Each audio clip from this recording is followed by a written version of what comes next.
From Carolla One Studios in Glendale, California, this is the Adam Carolla Show. Adam's guest today, Scott Eastwood. With Gina Grad on news, Bald Brian on sound effects, Frank Caliendo and John Holmberg drop by, and Dave Damashek's here for good sports. And now, in order to catch a jewel thief, Hack has to become a racist. Adam Carolla. Yeah, get it on. Got to get it on. No choice but to get on. A mandate. Get it on. Thanks for tuning in and sharing the show. Good day, Gina Grad. Uh-oh. And Bald Brian. Yeah, we're having a little problem with Gina's mic, I think. Brian? Oh, Brian's muted too. All right, we'll figure that one out. Right? We'll figure it out. I'll talk, and they'll figure it out. All right. Scott Eastwood is going to be on the program today. It's got a really good movie out. Well, there's Gina. Can you hear me now? We could hear each other the whole time. We're like, we're here. We're talking. We've been talking. Well, you know, as a guy who likes to complain, I don't complain that much about this kind of stuff because I'm in Glendale and Gina's in North Hollywood and Brian's in Culver City, and this shit didn't exist 10 minutes ago. And it's a little bit of a miracle that we can all do this the way we're doing it. And I kind of feel that way about like air travel when a flight's delayed 20 minutes. I was like, oh, it's like you get to go to New York in 6 hours. That's pretty good. If you would have given that someone a choice 100 years ago, they would have jumped on the 20 minutes. All right. So, we have lots of stuff I want to share with you today, and Scott's movie as well. Also, I'll tease it. I'm looking forward to it, but Frank Caliendo does a very good Sir Charles Barkley, and when we're looking for stuff to do with Frank, who does many great voices, obviously, the Charles Barkley flip-flop challenge, where he smacks blowhard celebrities with a flip-flop to sort of so they can repent for their whitehood. I thought the one we White Hood, the one we came on to on stage a week and a half ago when I was in Nashville. I think that'll be fun to play. Frank is not confirmed yet, but we'll see. See if we can get him to do it. Anyway, look, John Madden could hit you in the face with a flip-flop, but it just wouldn't be as funny. All right. The book, I just found out we were number 12 in total sales last week on Amazon, which is nice since they have 33 million books to choose from on Amazon. And also considering it's said out of stock for the last goddamn week, it's not too shabby, but I'm hoping we can fix that. You can get the audiobook, you can get the Kindle, and also they will just ship you the book when they get it, and they have to get it any day now because it's been a goddamn week since I've been talking about where is that book and why can't Amazon get it. but it hasn't stopped you from soaring to the top of the charts. Yeah, I mean, pretty good. I guess a lot of that's based on the audiobook and Kindle and then other people reserving their hardback. But you got to wonder find a way. How many more people would have gotten in on it if they could have just clicked on it and got it. But yeah, Adam, in the top 20 charts, only 4 of them have a special Amazon tag of how they label them. For instance, one has most anticipated, highly quotable. Yours has been labeled conversation starter. Ooh. Of all the 20. So. I'm like a nice bottle of rosé that you bring to a barbecue. All right. It's been a lot of noose talk these days. Oh, and yeah. Noose, and more noose talk. We all have takes on it. I have my take on it. Now, my take's a little different, involves slightly different nooses. So I look at everything through sort of the lens of motivation. You know, I'm always kind of thinking about motivation and what motivates people. As a matter of fact, I was discussing it before I left the house, and here's a new sort of yardstick to measure your worth as a human being.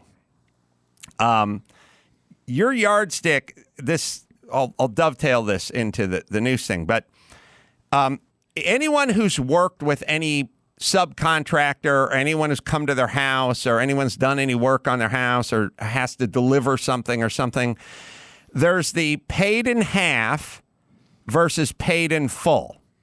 So when you order things, oftentimes, if it has to do with labor or work or we're going to install these new countertops or whatever it is, they go pay us half and then at some point pay us in full.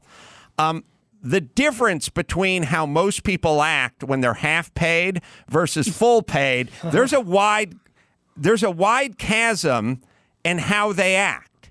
And if you think about it, why is there such a wide chasm in the same person? Well, the same person wants to get paid in full. Once that same person gets paid in full, then they act differently than half. And what I was suggesting to young Peter in my kitchen today is your job in life is to not have two separate modes. Most people do, if we're honest, it's always going to be a percentage thing. It's never going to be 100%. You treat the microwave at work differently than you treat the microwave in your home. Most people are that way. There's a small percentage of people that treat it exactly the same. They treat their car and a rental car exactly the same way.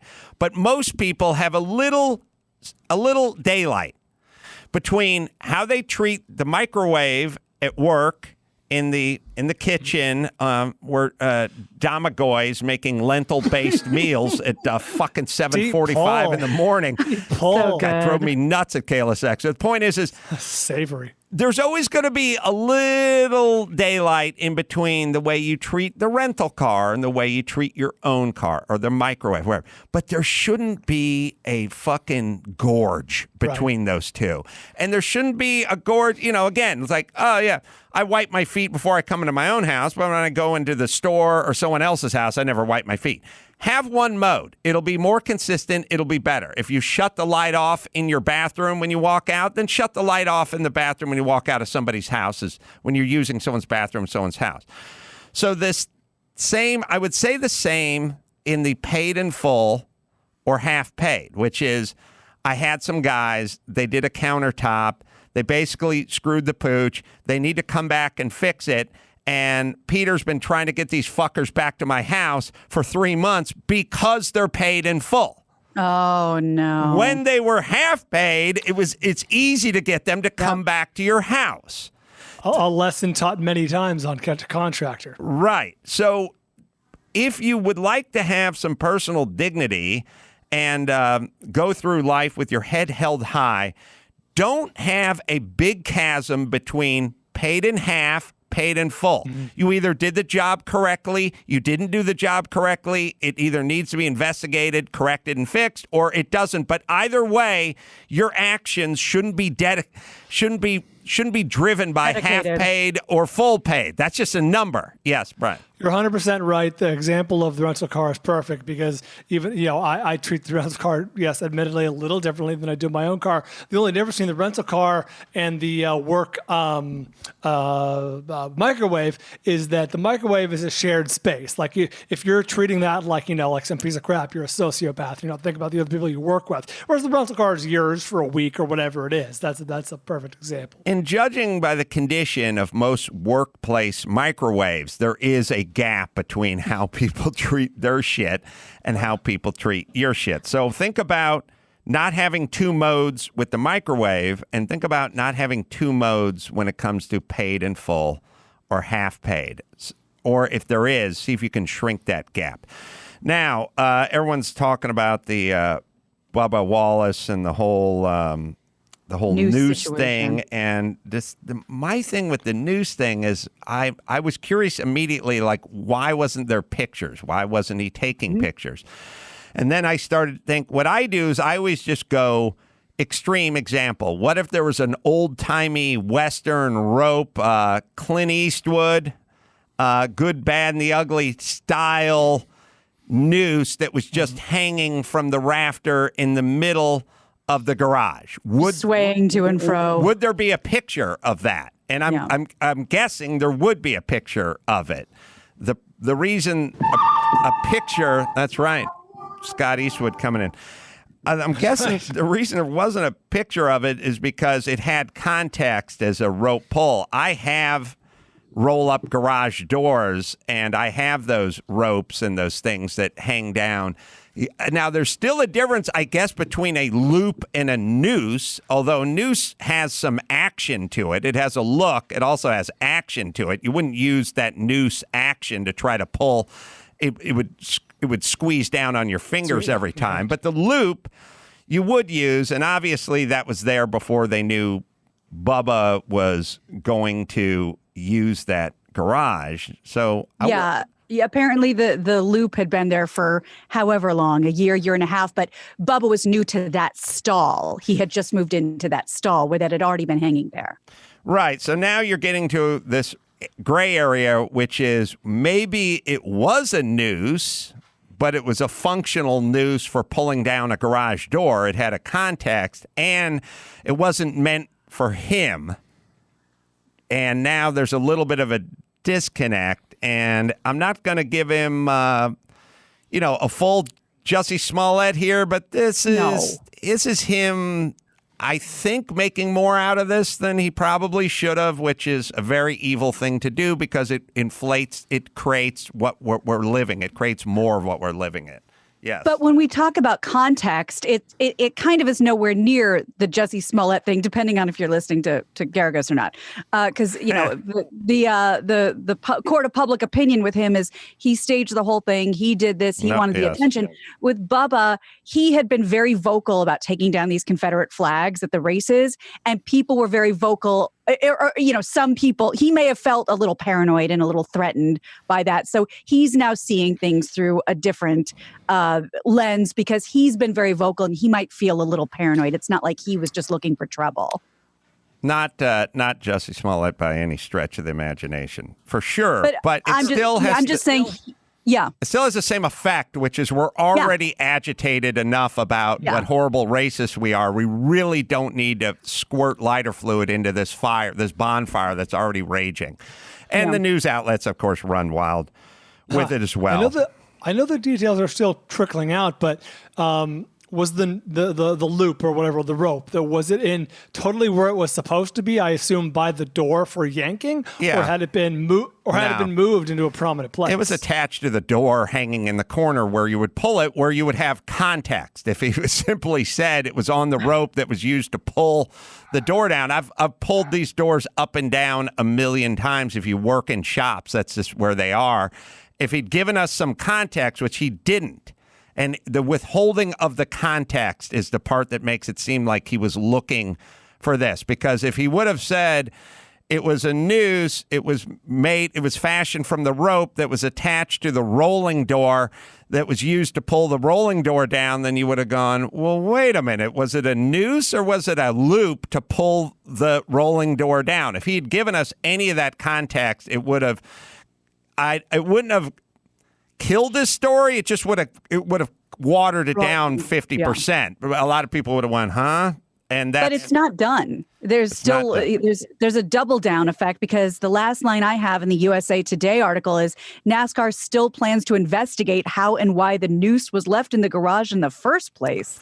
But I feel like we've just established that. Well, the cliffhanger. The gray area was, did somebody tie it to look like a noose versus a loop, a hand grab loop? Right. Like, anyone who's traveled on a subway knows there's a loop that's above your head that you slide your hand into, but it doesn't look like a noose. No, like a strap. It's a strap to grab onto, but theoretically it could go around one's neck.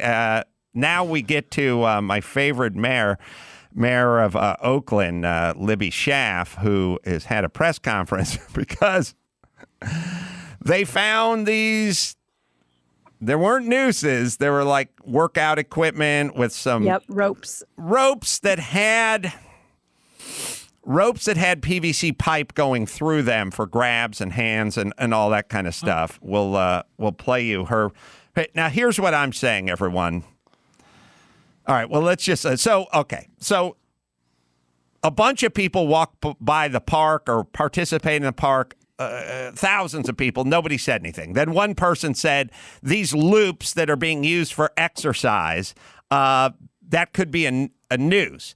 And then the guy who put the loops up, who's a black man who exercises at the park, said, no, they're not nooses. They're basically hand grabs, and everyone uses them, and that's how we work out, and we like them.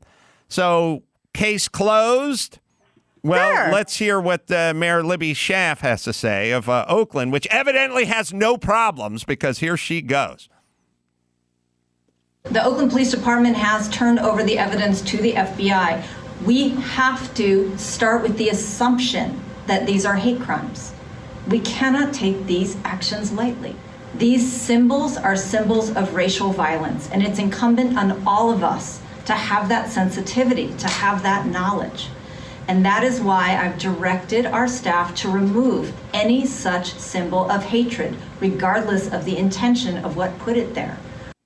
All right. The guy just told you he likes them. That's how they work out.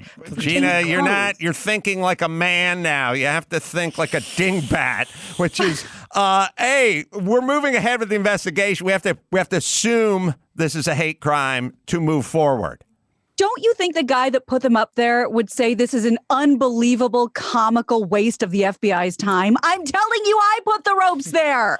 We have the guy, I think, he's quite the character, but he's basically explaining he put him there. We're kind of done. He likes to climb things. He climbed up that tree, put another rope here, put another swing there. The children are having a good time with it. There's actually a family of father, mother, and little child, daughter. And he'll host her up in the garden, swing her around, and it, out of the dozens and hundreds and thousands of people that have walked by, no one, has thought that it looked anywhere close to a noose. All right. Okay. But thanks for making that decision for us. I'm just saying, look, are we fucking nuts? Do you want to find this shit everywhere? And then what about resources? Do you have unlimited resources? You're going to launch an investigation with the FBI because this is a hate crime until it's not proven. I don't know. The guy who hung the fucking PVC on the jump rope on the tree said he did it. What evidence are you going to find that's stronger than that it's not a hate crime? Oh, God. We are so pretty much closed. Well, and like this happens so often, we talk about Jussie Smollett and stuff. It's like, now I'm angry because this is doing so much further damage to future real claims that everyone's going to go yawn when people are really getting hurt. Yes. Okay, dingbat. Have fun running a fucking city. Do you want this brain running a city? Do you want someone who thinks like that running a city? That's the way she thinks. She has to make decisions about the reservoir or drainage or schools or infrastructure, or roads or she's making that same brain is being used to make other decisions. That's fucking insane. That chick is fucking nuts. Why would you vote someone like that in? It's fucking sad. By the way, you're having a press conference. You don't realize what's coming out of your mouth, you dingbat? We're moving ahead with this investigation anyway. And then you sort of dovetail into it because now you're getting into symbols of hate. Yes, there were symbols of hate. There are symbols of hate. Not this time. Not this one. You move on to something more important. Oh, hey, get Libby Schaaf on the blower. You know those monkey bars that are in the park? A, it's got the word monkey in it. Gotta get rid of that. B, bars. I saw it's got bars, like as incarceration. Right. And then whenever I see footage of Al Qaeda training, guess what they're training on? Ooh. Let's get rid of them. That symbol of hate. Yeah. And 4th of July is coming up. Pinwheels often resemble the shape of swastikas. Oh, good FYI. call. All right, Libby. Yeah. Let's tear down everything at all parks all the time and get the FBI in on this. Is Frank Caliendo and John Holmberg on the blower? Bringing them in right now. Bringing them in right now. God. Going to see these guys. Hi, guys. Their audio's connecting. All right. Going to see these guys on our live show coming up in Tempe July 3rd and July 4th. Or I'll see them on July 3rd. Sorry. We'll work that one out. And you guys tell me when you're on the Frank Caliendo Cast is, by the way, the podcast that Frank does as well. You can get that on Apple Podcasts, Spotify as well. And John's radio show, Holmberg Morning Sickness, is weekdays, morning, 5:30, 10 a.m. Remember those days? On 98 KUPD. You guys up? All right, I'm going to ask Frank and John to unmute themselves. You guys, your computer is muted, whatever computer you're using. So you just want to come up to the computer or wherever the Zoom is and press unmute because it's muted on your guys' end. All right. Well, they're giving us the thumbs up. They can hear us. We just can't hear them. Right. We cannot hear you. So it was. I am a remote with the mouse is Wi-Fi or Bluetooth to a computer that's further away, and I was trying to move it around, and it wasn't always connecting. So it was. But you're here now. Yeah. We got fixed it. Made it happen. Hi, Frank. Hi, John. Hello. How are you? Good. Is that Mike Tyson's Punch Out in the foreground? Oh yeah, there's everything. It's we do tons of impressions. So if we see something around the room, we just start doing it. Does that. Connection's a little wobbly. Yeah, guys. Can you also each of you turn up your faders, please? Could use like at least 3 more dB of both of you. I have to move to go do it. So okay. You now or no? That's a little better. Louder. We're just gonna have to be louder. There you go. That's great. Thank you. All right. Just do like this the whole time. We're ready to go. I'm fine with that. Yeah. This is exactly how we should be broadcast. Yes, fantastic. Adam's second guessing the entire thing, but we have fake Adam right next to me. Go, fake Adam. Look, I think if you're just a little louder, Frank, the whole thing gets better the entire time. I'm not. Look, I don't want to get on your case with about guest Dennis Miller. Look, Dennis. What's going on here, Carolla? This thing's happening backwards. It's like we went to 1985 and found a flux capacitor and broke it in time, man. What's going on? You spent like $100,000 on a broadcast studio to whisper in the fucking mics. Listen, we don't all have the change you got in your podcast. You know what I'm talking about, Carolla? Sometimes you have to remind them that you're still one of them. Goddamn, I've never heard your Dennis Miller before. It's that high one that he used to do on the O'Reilly Factory. Be like, Billy, what's happening here, Billy? It's crazy. Is that Frank Luntz in the corner? Because I think I need somebody to clean up the floor. And John, I forgot you did me. That's it. Well, that's something I'm glad you forgot. It's probably going to get me canceled. You know what's good? If you're going to do me, get a little construction-specific stuff in there. You know, a little 3/4 CDX, good one side, ply, a little shear wall talk, a little glue lamb beam. Because Cousin Sal would do an Adam Carolla every once in a while, but he'd always go 2x4, wood joint, but it's not specific enough. You know what I'm saying? I spent $3,300 on a glue lamb beam on an extension of my house. I didn't know I was going to have to do. And the guy shows up and he's like, "We're going to have to glue lamb that." And I'm like, "I know exactly what that is." Throws the price of $8,000 at me. To glue lamb the glue lamb beam? Glue lamb the glue lamb. He double glue lamb me. So you guys are going to be up with me on Friday. Is that right, Max Zapata? Yeah. And we'll always have fun up on stage over there at the Tempe Improv that's coming up. John, how's mornings? You've been doing morning radio for how long now? 20 years. 20 years. And it shows. But it never gets. I'm not a morning person, so I go to bed at like midnight because I can't help it, and get up 4 o'clock. That alarm goes off, and it's just devastating. Every morning I wake up mad that I have to wake up, and you guys know when you get up that never. I know. It's not a thing you get used to. It's such a weird thing. There are people that are morning people. And it's like, I got to be at my job at 9, but I get up at 5:15 every morning, and I just like to read the paper or whatever. I hate that person, number one. Number two, I feel like that stuff is handed out by God when you're born. Like, you're a morning person. You're not a morning person. And if you're not a morning person and you do morning radio, like I did for a number of years, you're fucked. And my feeling is the notion of not being a morning person when the world is kind of built on flights, early flights, jobs, up in the morning and all, it sort of makes your whole life torture. And this will be controversial, but as long as they're handing out the traits, I'd rather be handed the pedophile trait than the not, it may be controversial, than the not the morning guy trait. Yeah. That's just me. Well, I was handed a choice. Oh, I chose mornings. Yeah. Oh. I had those options. At one point, I'm like, there's a viability in each one. So I chose. You know what? I regret it, Adam. I think. Yeah. You made the wrong choice. Sleep in a bit and date some kids. So you essentially fight your nature every single morning, and as we found out 20 years on, you never get used to it, right? Oh, I wake up angry every morning, and 10 minutes later, I'm sitting there like, well, this is just what it is.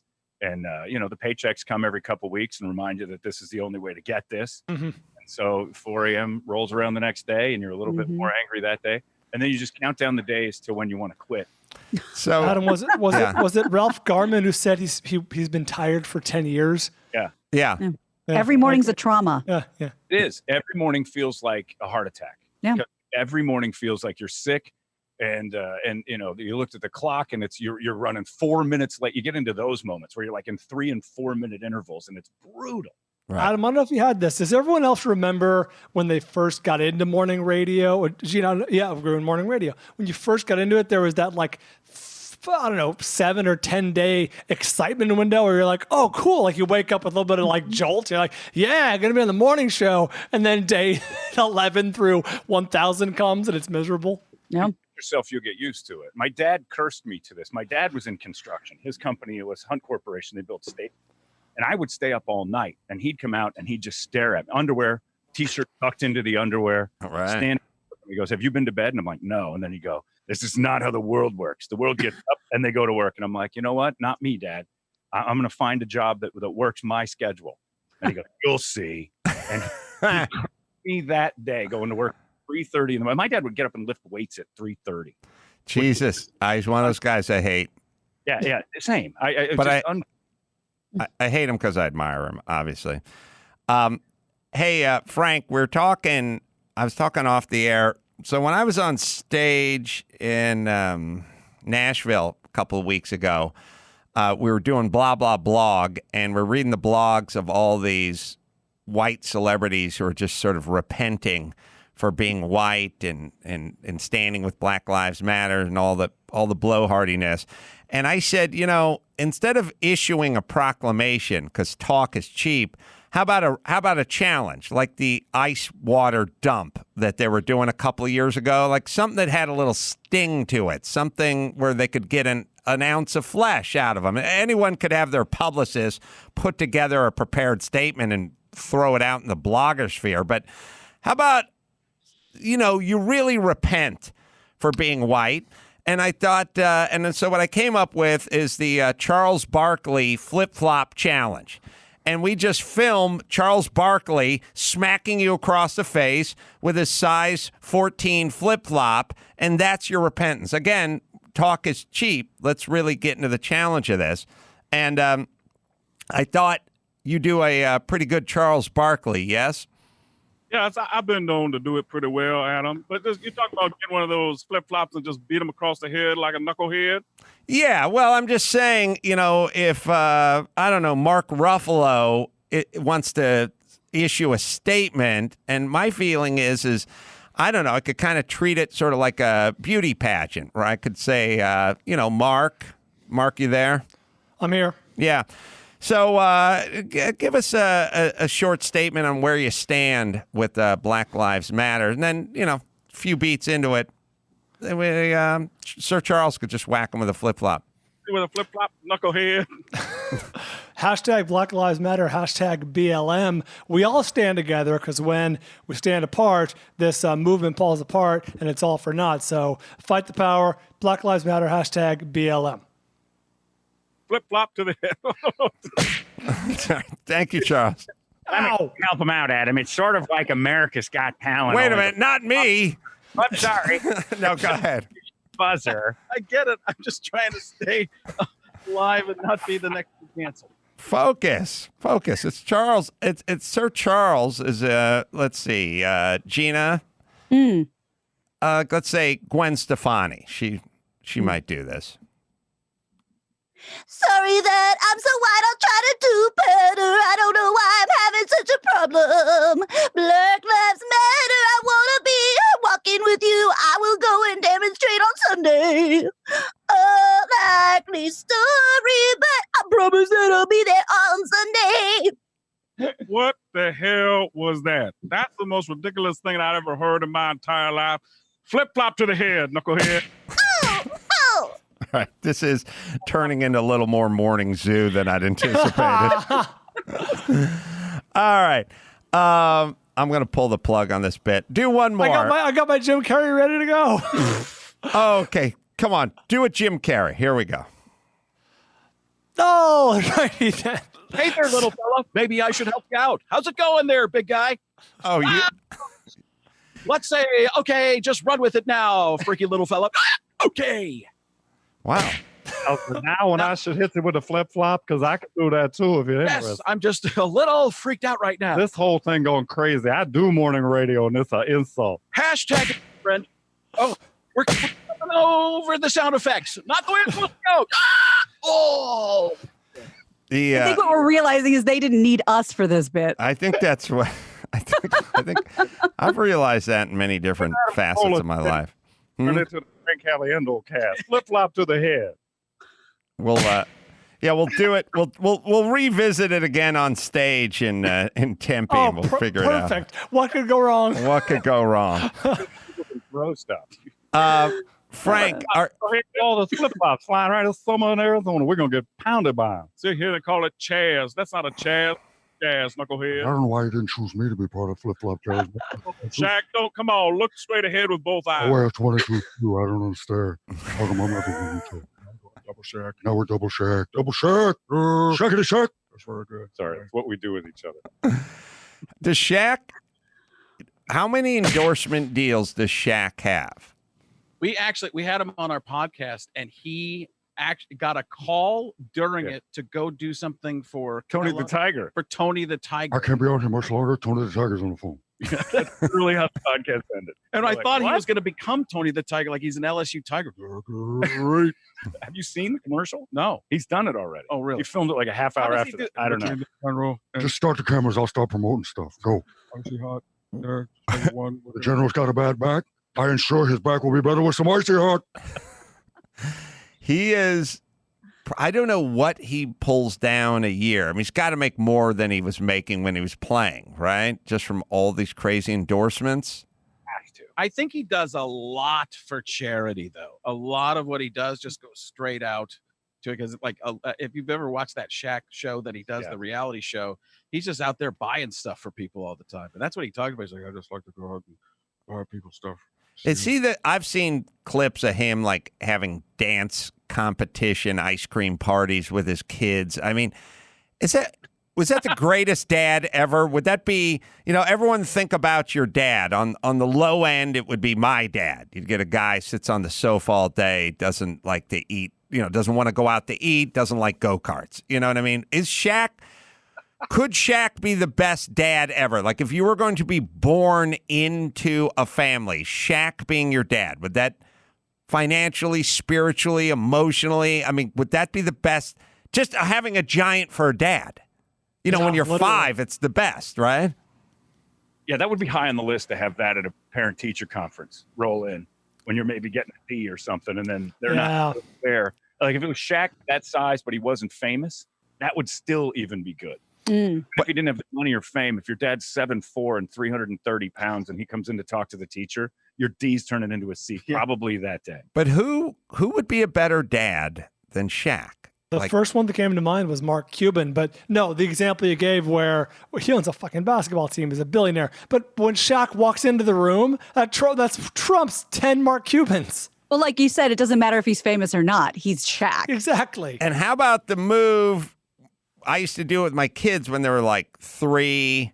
I'd be in the shallow end of the pool and just launch them into the air, and they'd go, and I'd spin them around, and they'd wear their little life vest, and they'd land in the water and pop up with this crazed look on their face. How about just the actual swinging around?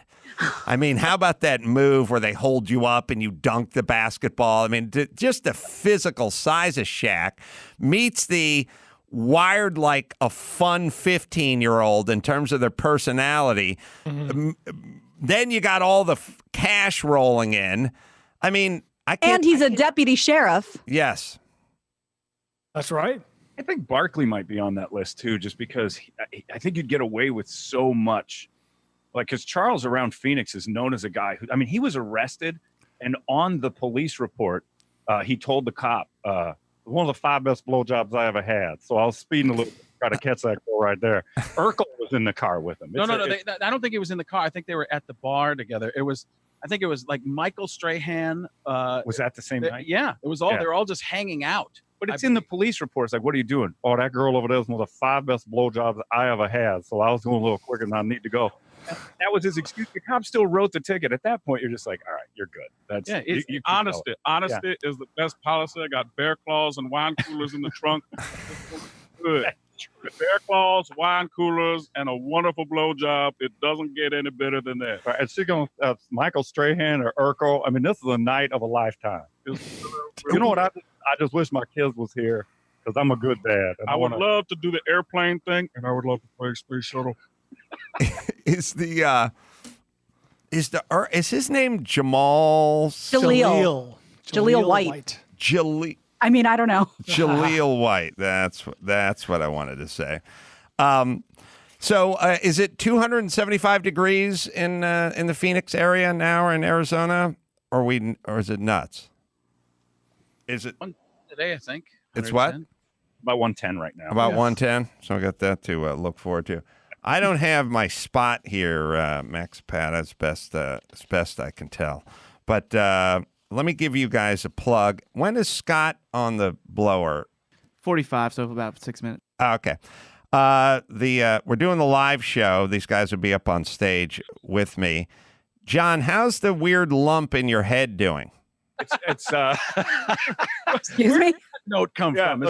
He spent an hour making fun of me about the lump on my head, which, by the way, due to that particular event at Stand Up Live downtown, some doctor in the crowd that night said, because if you recall, I had this weird fatty tumor in my head that you made fun of and introduced me to, was it Weldon, the driver, what was his name? The guy with the bubble dome. Oh, that was Dan Gurney. So you introduced me to the Gurney bubble, so it became the Gurney bubble. There was a doctor in the crowd that night. The insurance wouldn't cover the surgery. They said it was plastic surgery because I'm bald. So technically my face doesn't end to my ass. Hair is where you can stop having. So it was cosmetic. So the doctor said, I'll test it for cancer and we can take that out. That night at your show. So no, he didn't take it out that night. But a couple weeks later, it was removed. Looked like a boneless chicken wing. Wow. So he had this weird fatty tumor that just lived right kind of where the hairline would be, I guess. I'm not familiar with where that would be. They actually gave it to John. Yeah. And the tumor that they took out sounded like you, Adam. Hey, put me back in there. This is kind of an I Dream of Jeannie moment right now where the solution seems easy, but everybody's complicating everything. Like, look, Major Nelson, just tell Bellows not to come in the fucking house. It's as simple as that. Don't answer the goddamn door. You've got a genie. I've been in situations where there's a girl in the house, and when somebody knocks, you don't answer it. But Tony Nelson, always with the door answering. All right. Frank Caliendo and John Holmberg, and they have a podcast as well. The podcast is the Frank Caliendo Cast. That's the podcast. Wait, where's John's name on that? Doesn't need to be there. We know who the star is. Starring John Holmberg. Plus, starring John Holmberg. When it gets canceled, I can sneak out. And the radio show, of course, mornings 5:30 to 10 on 98 KUPD. I'll see you guys up on stage coming up Friday, July 3rd on Tempe Improv. We'll carry on. Thanks, you guys, for hanging out. Scott Eastwood is going to be up next. We have a Sean Penn tweet to read to you guys as well. First, does he have thoughts? Yeah, he had thoughts. I'll tell you about J.B. Weld. J.B. Weld. It's not ordinary.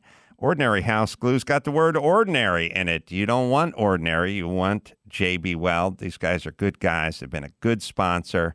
I met these guys and hung out with them in Vegas and SEMA. So don't glue it, weld it. JB Weld. It's available at Home Depot and jbweld.com.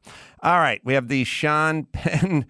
Sean, I just found out from Nate that Sean Penn sent a trailer. He tweeted out a trailer for Uppity. Whoa. Yeah, it's kind of... It says, thanks to Willie T. Ribbs and Bubba Wallace, ass-kicking leaders, Uppity, the Willie T. Ribbs story. Here's the trailer. Now it's at YouTube, at Willie Ribbs, at Bubba Wallace. I'm not seeing an at Adam Carolla, but that's okay. We'll get there. Yeah, we'll get there. So hopefully all this stuff will get a little more traction for Willie T. Ribbs. It's interesting. You think about the timing of everything. It's like, I'm your emotional support animal. It's kind of good timing with the no apologies and they all woke and the no joke and all that kind of stuff. We did Ford v. Ferrari, the doc a couple years before that came out. Of course, the Shelby doc with Matt Damon playing Shelby and everything like that. Been some interesting timing. And then you kind of wonder, is it timing or maybe we're tuned in a little bit? That's because the plan is to be tuned in a little bit, not just good timing. Good timing's nice, but to kind of figure out which way the wind is blowing would be nice. But that's not why you did it. You couldn't have. It took how long to put that doc together?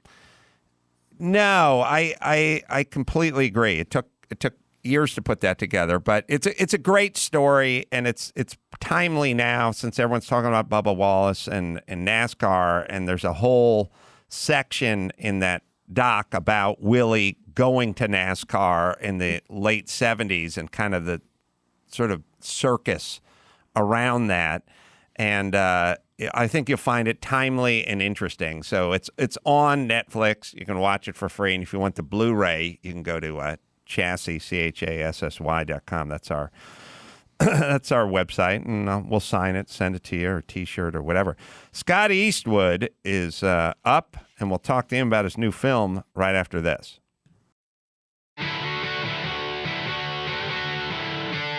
It's time to check Adam's voicemail. Hey, Ace. I was delivering mail on my route the other day, and I noticed a dog barking at me in somebody's front seat of their car. That's not uncommon. However, I did notice that the driver get out and deliver food to somebody that was waiting on their porch. So that person was delivering for Grubhub, and I just wanted your thoughts on somebody taking their giant pit bull in the front seat of their car, delivering for Grubhub. You can leave us a message at 888-634-1744. Leave the dog at home. Scott Eastwood is our guest. The Outpost is the name of his new movie. It's in theaters and on demand, coming up on July 3rd. And I watched it last night. It was very good, and I have very strong feelings about it. Orlando Bloom is in this thing as well. Good to see you, Scott. Hey, good to be on. Thanks for having me. You driving somewhere? I'm on my way to Waco, Texas right now to go surf a man-made wave. Wow. Jesus, you're living your life. Are you out in Austin? Do you live in Austin? I do. I live in Austin and loving every second of it. We'll talk about the movie in a second. First off, I'm a fan, and I love all the Fast and Furious franchise movies, and so I loved you in Fate of the Furious. I also had a weird piece of serendipity, and I told somebody to take a picture of it and give it to me, which is Jimmy Kimmel. Wow. Yes, Jimmy, this is a picture, and maybe he'll pull back a little, or maybe you can tell what it is. But Jimmy Kimmel gave me a birthday present 3 weeks ago for my birthday. Whatever happened to Jimmy Kimmel? I don't know where that guy is. The point is he gave me a picture. Now, the picture was you can find it, Max Zapata. The picture is, we don't have any context for the picture because it's so close, but I wish he'd sent you one that was back a little bit. But it's a framed picture of your dad, Clint Eastwood, and Paul Newman, both of them looking very how you normally see them, from like 1970 or something.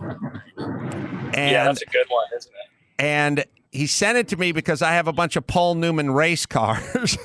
So he just sent me this funny Paul Newman picture, but I thought it was funny, and I hung it up in my office. And then I don't know if you've seen this picture. Have you seen it? I have. I've seen. This is a good one. What? This is yeah. I think you said it's circa 76 or so. Can't really tell. And was your dad and Paul? Did they do some racing together? I think my dad did a little, not nearly the kind of racing that he did, though. You know, my dad, I think, was a little fair weathered about it. He treated it a little more like a hobby versus Paul sort of treating it like a job.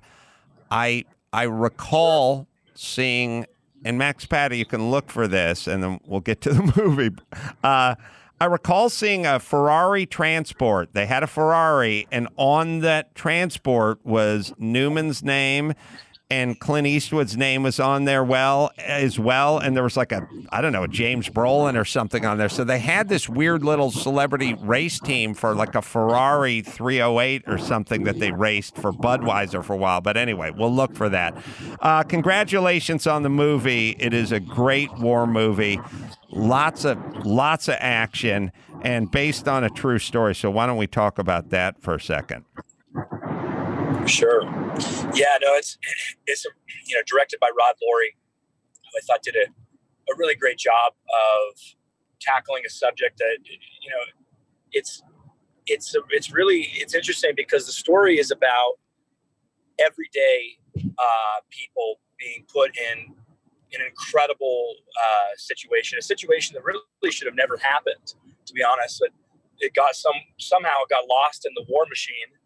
And, you know, this really indefensible outpost they were stuck at. And, you know, because of that, there was just this incredible acts of heroism, you know.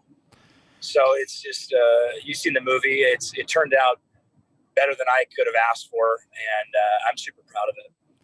Yeah, and it also does that thing that always works on me every single time, which is at the end of the movie, they do the credits and they show the picture of the real soldier next to the actor that played him and, you know, killed in action. And the actors look just like the real soldiers. I don't know how I don't know. I mean, I'm sure it was intentional, but I don't know how you pull that off, but they looked exactly like the fallen heroes. And it's always sad when you see the actual person there at the end. But I don't know why. It's always sort of satisfying at the end of any kind of any movie that was based on true events. I like seeing the actual people there. I won't, I think Scott's connection's a little choppy. Can you hear me, Scott? Oh, we'll see. Sorry, what was that? I was just a dead zone. I was just talking about showing all the pictures of the actual fallen soldiers at the end of the movie and the credits and next to the actors that played them and how kind of haunting that was.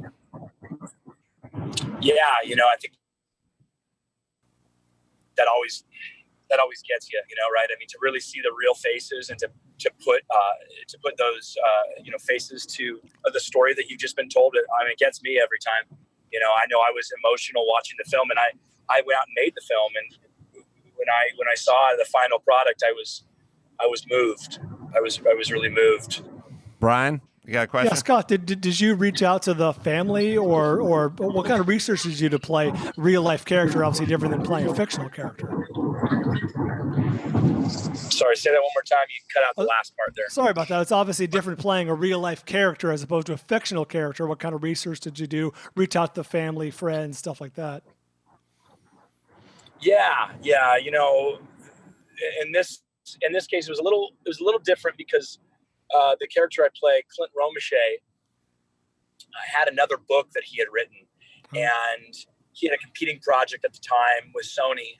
So he didn't really want to be a part of our project, but he was gracious enough to speak with me on the phone, talk me through what happened, got to know him on the phone. And then I was, you know, it was nice because he had written another book, and I was able to read that. And it's more of a first-hand account of what happened, whereas Jake Tapper's novel, the novel that this is based on, is I think more of an overall telling of the story of the Battle of Kamdesh. Gina? Yeah, when we see movies like this, you know, we're often shocked about the actors' day-to-day lives during these filming process. You think, oh, cut back to your, you know, glamorous yurt. Everybody take a nice break and we'll see you tomorrow and you'll splash a little makeup on. But we've come to sort of be a savvier audience and realize that's generally not how this goes, especially when it's this kind of movie. Can you talk a little bit about what living that sort of life day-to-day was while filming? Sure. Yeah. No. Everyone.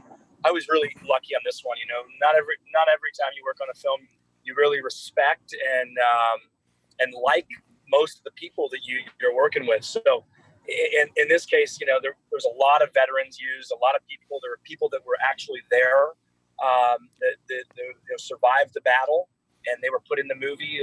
People like Daniel Rodriguez played himself, and so there were people that were there.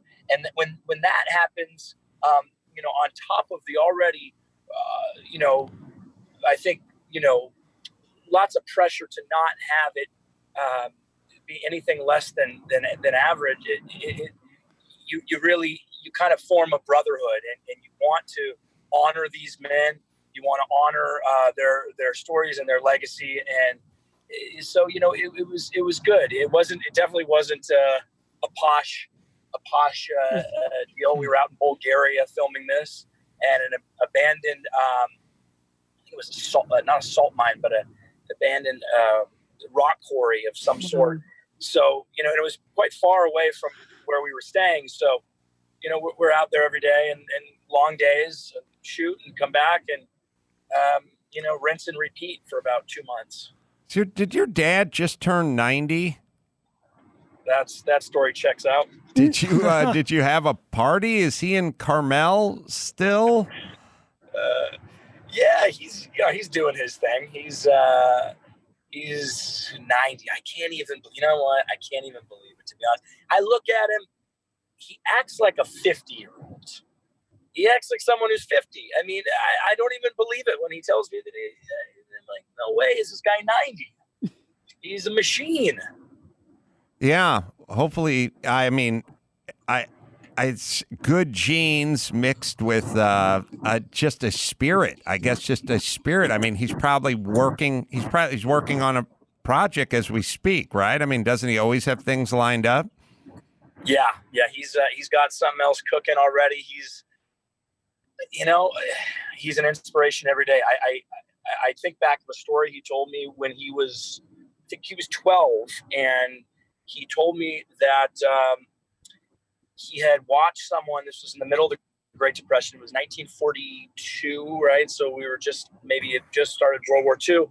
And he remembers very vividly someone coming to his house, to my grandmother's house, and asking if they could work just for a sandwich, if they could do anything. They needed work. They're so desperate. And I think that desperation that he saw that day really lighted a fire for him to say, I'm never stopping, you know? Brian, did you have a question? I did. So speaking of famous dads, and speaking of you mentioned the people you work with, a thing I noticed, and I maybe I'm the first to point it out to you, probably not. This movie, The Outpost, has not one but 4 offspring, scions of famous, very famous people. You, of course, Milo Gibson is in this movie, son of Mel Gibson. James Jagger, son of Mick Jagger, and Will Attenborough, grandson of Richard Attenborough. Did this ever come up on the set? You must have discussed this. I don't know how much we did. Maybe a little bit. I think Rod maybe brought it up. It's interesting though. It's more common than you think in film. If you sort of kind of drill down into it when you're on set and you ask people where they're from, or you find that happens a lot. I think like any trade, right? If you're on a job site, on a construction job site, you might be talking to a plumber and you might find out that his dad was a plumber, or their dad was a carpenter. I think it's more common than not, and it was cool to see, a bunch of sort of the new generation of young people kind of doing their thing, following in their parents' footsteps. I used to have those discussions on construction sites, but they would always go, your dad was an alcoholic? My dad was an alcoholic. Hey, the drywaller's dad says his dad was an alcoholic. Oh, and a drywaller, but we'd always start with alcoholic first. Alcoholic. Yeah, that seems reasonable. I want to know where this endless wave is and how it works. Okay, so here's the thing. I don't know how it works. I just know that they use air to shoot this wave in a combination of sorts that then makes this wave, and you can surf it. It's like every surfer's dream that grew up drawing fake waves during class when you're supposed to be paying attention. I mean, we're living in my dream. How big is the wave? It's like 4 feet, maybe, like a 4-foot wave, 4 or 5 foot. It's like the wave machine on our cruise, Adam. Yeah, just like it. Well, they have big parks now where there's a lot of acreage. Like it's not a small contained area. I don't know if it's a bigger park or the small contained ones now. Yeah, this one's a bigger park. It's not that big of a I guess a wave pool. The pool actually isn't that big. You'd be surprised. You're like, that's where the wave comes from. But the whole thing fascinates me, and I'm glad I'm living in an era where it's happening. Do you, I was reading that you grew up in Carmel. Your dad was mayor of Carmel for a while. I love Carmel and that whole area because I always go down there to Laguna Seca and do the car races every year, that neck of the woods. But then you went to Hawaii when you were 10. So you must have started surfing as a young person? Yeah, that probably was the impetus of surfing. My mom moved to Hawaii when I was about 8 years old and lived there for 7 or 8 years, and then got in some trouble and went to go live with Pops. Your dad sounds like a pretty good disciplinarian to live with. I don't mean good, but I just mean like he seemed like he'd be good at dealing with discipline. I don't know how that was growing up. Yeah, I mean, if you mean good meaning like he'll punch you in the face if you do something wrong, then yeah. That's what I mean. Yeah. That defines it. Isn't that what every young man needs? Well, anyone who ever sees Any Which Way But Loose knows he's got a good right cross. Have you seen every one of his movies? Like, do you watch all that stuff? Have you seen it all? I think I've seen just about everyone. There's probably a few I would say that I haven't seen. Maybe Revenge from the Creature of the Black Lagoon, which I think he had a couple lines in or something. But pretty much I've seen everyone, I think. You didn't use Eastwood at the beginning of your career, right? Sort of like a Nick Cage kind of a situation where you didn't want that nepotism perhaps attached to your work? Well, I didn't buy a dinosaur egg, and I didn't hopefully do a string of bad movies. But so I hope I don't have the Nick Cage thing going. But yeah, I just, look, I was trying to figure it out. I was a young guy. I think I was trying to fly underneath the radar, trying to figure out if I could do it. And I think it's somewhere in my head. I thought, well, if I have the name Eastwood, like it's gonna, affect it.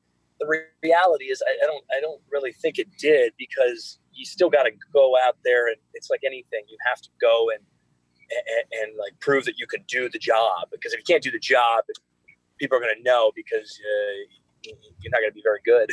And they're going to say he's not very good. If anything, they're probably expecting more. I think it's a lot like sports in a certain sense. I mean, Dan Marino probably has a son, but it doesn't mean he gets to start on the Dolphins. At some point, you got to get out there and play. And there are the Ken Griffey Juniors. I mean, there are the folks that are gifted and they got whatever that is from their dad. But ultimately, it's a meritocracy. Like you're just not going to get out there if you can't do it. Did you? You got to cut the mustard, right? You got to be able to do it. Well, look, whether you're a director or a football coach, like ultimately you have to have the best people out there, or your work is going to suffer, and then you're going to be judged based on that. So, how is Austin? How long have you lived in Austin? I've been coming here since I was in my late teens, early 20s. I came out here the first time. My buddy's sister went to college out here. She was a few years older than us, and so we decided it would be a good idea to get out there and see what the pretty girls in Austin look like. And I never stopped coming. I kind of fell in love with it, just like the South, the people, and then sort of slowly started to get away. I actually didn't live in LA I haven't lived in LA for, I don't know, 15 years or something like that. I just sort of decided if I was going to live in LA and do that, I'd just do something else. We found the transport that I'd been thinking about that has your dad's name on it with, is Gene Hackman's name on that thing as well? Am I making that up? Yeah. Team manager Gene Hackman, drivers Clint Eastwood, James Brolin, and there's something about Paul Newman that was on this. There was some like race team that these guys had. Imagine you're at Brainerd or Lime Rock, and Gene Hackman and Clint Eastwood and James Brolin and Paul Newman, driver on the Ferrari, it says Paul Newman. And all these guys just come rolling up into your campsite. Like literally there would just be campers parked all over the place. And they drove that Ferrari, that Magnum Ferrari car that was all buffed out, which is in race trim. So anyway, I wasn't nuts. Sorry. That's just something. No, that would have been pretty cool to see. I mean, that would have reminded me of, like, I think I was always fascinated with Carroll Shelby and hearing all those stories in the 60s of the garage they used to work at down in Venice Beach, and characters like George Lucas popping in and everyone wanting to be a part of that culture and a part of that, that innovation that he had. I think it would have been cool to be around that era and see those legends doing that. You also have a clothing line that I'll give a plug to. It's called madeherebrand.com. That's how long's that been around, and how's that going? We've been at it for a few years now, and it's going well. It's building brands are not something that happened overnight. But we're really passionate about it, my partner and I, about trying to bring back some localism and trying to bring back some, like really support the manufacturing that goes on in this country. We saw that, we were buying, everything was being, bought, outsourced. And that kind of bugged us because just, we're doing it at a cost, right? Cheap isn't cheap. And I think this whole pandemic has shown, us that we've got to start to shift back towards making things here and supporting your neighbors, supporting your local manufacturer in a variety of sectors. Yeah, I agree. This thing where everything is just outsourced to China or Thailand or whatever label you see on the back of your shirt these days. And some of the places are, Vietnam or whatever. Like, obviously, it's all in the name of saving money, but at some point, is it there's always nothing is ever really free. Like, there's always going to be a downside. And then we felt it. We didn't, we had to, I don't know, buy masks from China or buy a bunch of, we're out of ventilators, we're out of masks. Like, we're not doing the manufacturing we should be doing. And by the way, we create a lot of jobs for those people as well. So what's your deal? Where are you out of? Is it in Austin? Well, we actually use a few different manufacturers. It depends on what product you're talking about. So our socks are out of North Carolina, and we've got a great factory down there. And it's we use them. We've been down to the factory, we've visited them, we've worked extensively with them, designing our sock line. We've got we've got some factories that you'd be surprised. There's some garment stuff done in Los Angeles, and we've got some stuff in Texas happening, and we're going to be doing quite a few other products as well. We're trying to get into a bunch of different categories. Who are you driving with? I feel bad because he told you got to be quiet for 40 minutes while I ask stupid questions. He's fine. That's the coolest job in the world. You take Mr. Eastwood over to ride the endless wave. Does he ride too? He looks like a guy. Looks like he's been on a surfboard. Yeah, he was a boogie boarder. Scott was a boogie boarder. Don't let him fool you. Oh yeah, I had him. I was thinking maybe Ziffy board, but he was a boogie boarder. The Ziffy board predated the boogie board. It was like the lamer. I don't even know what that is. Chris will find a picture of a Ziffy board. It was like a hard plastic boogie board, and then the boogie board revolutionized the belly boarding world. But all right. I want you guys to now. How do you do at the endless wave? Are you going to be trying tricks and stuff? Or are you just trying to stay on? Well, I mean, our version of tricks and a professional surfer's version of tricks are two different things.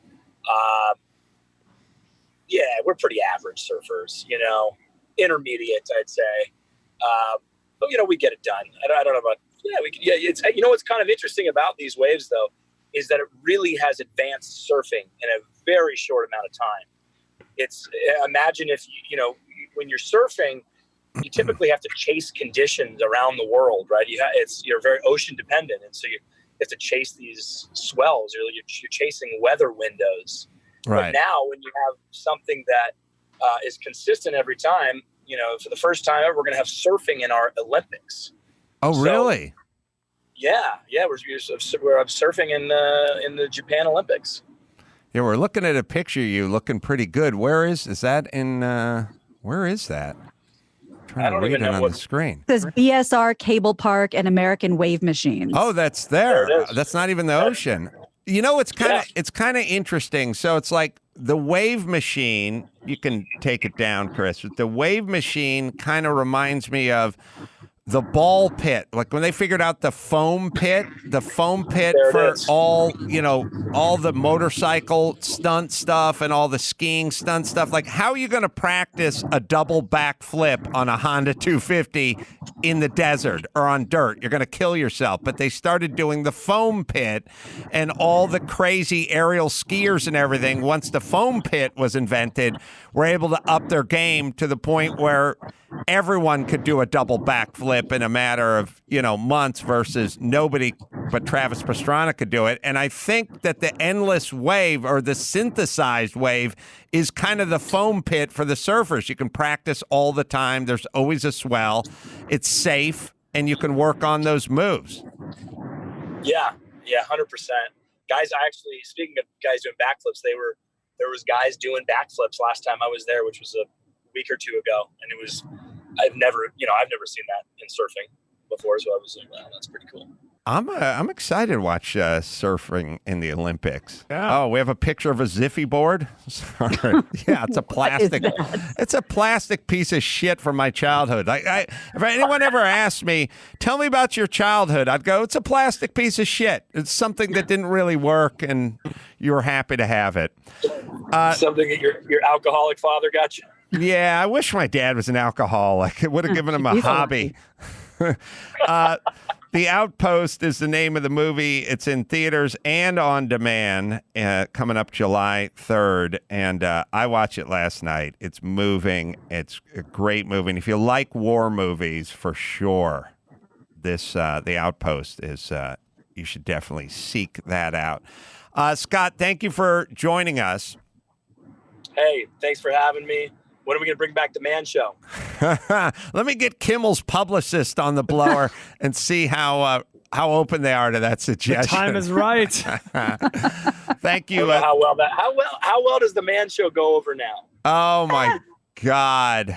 I couldn't even imagine. Yeah, it would it would be a wild success, and they would burn down the studio that we filmed it in. I think simultaneously.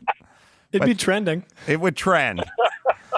Thank you, Scott. We'll talk to you hopefully soon, and good luck on that full-size Ziffy board. All right, we'll take a quick break, and we'll come back with the news right after this. Give me the news with Grad. News with Gina Grad. Breaking viral, all those crazy Trump tweets. Give me news with Gina Grad. Trouble in the Middle East. Celebrity drunk meltdowns. Need news with Gina Grad. The news with Gina Grad. Well, this literally just appeared on my phone, so no details, but I don't know how shocked anyone will be. Just got an alert saying prosecutors in Georgia are charging all 3 suspects in the Ahmaud Arbery case with murder. Arbery was the young black man who was shot and killed while jogging in that upscale Georgia neighborhood. That story, yeah. Yeah, it kind of didn't. It didn't get any traction until the video went viral, and so I know we'll be hearing a lot more about that soon. I was watching the story about the cops that shot the guy at the Wendy's, and the one cop who did the shootings getting charged for murder, but I don't get why the other cop who didn't do any shooting is being charged. He's getting charged with like aggravated assault or something. Yeah. Like, wasn't one of them like standing on the guy's shoulders while he was already down, like pinning him down? No, that was just a full Donnybrook where the guy just took his taser away and smacked him in the head with it. Right. But after that, when he was already on the ground, wasn't one of them standing on him? After he got shot? Oh, is that what they're doing? Let me maybe that's check it. that. Maybe that's it. That may be why, but I do want to confirm that before. But yeah. That's what they're charging for. I think so. Let's get right into the cancel desk because there's a lot to get to. So Mel Gibson, he is firing back at Winona Ryder, who claims the actor made an anti-Semitic joke at a party in 1995 in an interview. That's no joke. That's well, there's been some good Twitter lines. A party from 1995? Yeah. And it's coming out now, but it also was a thing earlier. I'll explain. In a new interview, Winona said Mel called her an oven dodger after learning she was Jewish. His rep tells the New York Post this is 100% untrue. She lied about it over a decade ago. Wait a minute. The Jews are ambulance chasers. They're not oven dodgers. Can we spin that as a compliment? Yes. Wow. Successfully dodged, I'd point out. They're penny pinchers and ambulance chasers, but they're money grubbers. Money grubbers. That's right. What do you get that? Yeah, he's way out of line. Sorry, go all ahead. New to me. She's lying about it. She was lying then. She's lying now. Winona first mentioned the incident in 2010 in a GQ article. Now, Mel has been cut from the Netflix upcoming animated Chicken Run sequel over the allegations. Gibson has should we say a rich history of some anti-Jewish comments. 2006, he was booked for a DUI near Malibu, California, and allegedly said to the police officer, Jews are responsible for all the wars in the world. I spoke to like a producer when we were sitting around in Dennis Quaid's living room the other day after his block party. Oh, and nothing. he just said, like Mel Gibson said he was developing or something. And like Mel Gibson said to him, there were no Jews in the Twin Towers. Like the Jews were all told to leave the Twin Towers. And this guy was like laughing. And like Mel was like, no, seriously. And whatever that That's is. my friend's dad who died in the Twin Towers. Was he Jewish? Yes. He didn't. I know. He did not. Now we have a he said, she said situation. We'll never know the truth. We'll never know. But the point is he's evidently in on this shit. Here's how fucking horrible Hollywood is. Mel Gibson continues to star in like international movies and make movies. Fucking Hacksaw Ridge. Well, there's been some pretty funny tweets. I saw a couple people tweet the same thing because, his father, Hutton Red Gibson, once gave an interview saying that the Holocaust was fiction. So some people have said like, oh, if Mel's dad were alive today, knowing that he believes the Holocaust actually existed, he'd be furious, calling him an oven dodger. Oh yeah, he's confirming the Holocaust. Yeah, well, this is a good example, like Mel Gibson's dad and Mel Gibson to probably a lesser degree than his dad, although I don't know how much. There are examples of real racists out there, and those people should be found and labeled and monitored. But you finding a PVC pipe that's strung through a rope and hanging from a park in Oakland, that is not it. And the problem with that is we only have so much bandwidth. We only have so much time to focus on this guy versus that guy. I mean, it's this sort of Al Franken versus Harvey Weinstein situation. There are real situations out there. These people exist. They deserve the ire of the society they live in, but we can't spend it on other things that aren't really problems that you have labeled problematic because you're seeing it and finding it in everyone and everywhere. So this is the danger of that. We're going to get the FBI to do a full investigation of the jungle gym the guy had hanging from the tree. It's like, okay, but then there'll be something else that they won't be able to get to because they're spending time on what you want them to spend time on. But is this, this just popped into my head as you said this, is this an example of when you say, I don't care if you're an arsonist, if you've never lit a match? Because Mel talks a lot of shit, but I don't know if he's personally ever done anything harmful to a Jewish person. I don't, in terms of a physical threat, but he certainly seems like he has an issue with my people.